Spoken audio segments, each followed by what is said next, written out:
ഇന്ന് നമ്മൾ വോട്ട് കൊടുത്ത് ജയിപ്പിച്ചു വിടുന്ന മന്ത്രിമാര്, MLA-മാര്, മെമ്പർമാര്, എന്റെ പ്രിയപ്പെട്ടവര്, ഒരു രാഷ്ട്രീയ പാർട്ടികളെ ഞാൻ എടുത്ത് പറയുന്നില്ല.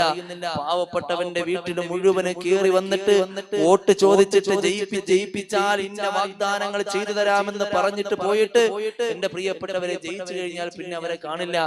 പാവപ്പെട്ടവർ ഒരുപാട് അപേക്ഷകളുമായി കയറി ഇറങ്ങുന്നു.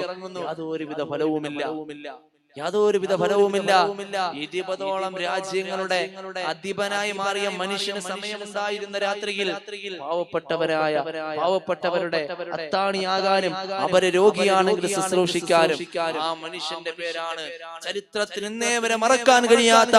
ഇനി ഒരു ഭരണം ആഗ്രഹിക്കുന്നുണ്ടെങ്കിൽ അത് ഈ ഉമറിന്റെ ഭരണമാണ് എന്ന് ലോകം പോലും അവിടെ നിന്ന് സമ്മതിച്ചു പോയ മഹാനായ സയ്യിദുനാ ഉമർ ഇബ്നുൽ ഖത്താബ് പറഞ്ഞു റളിയല്ലാഹു അൻഹു. വലിയ മഹാനാണ്.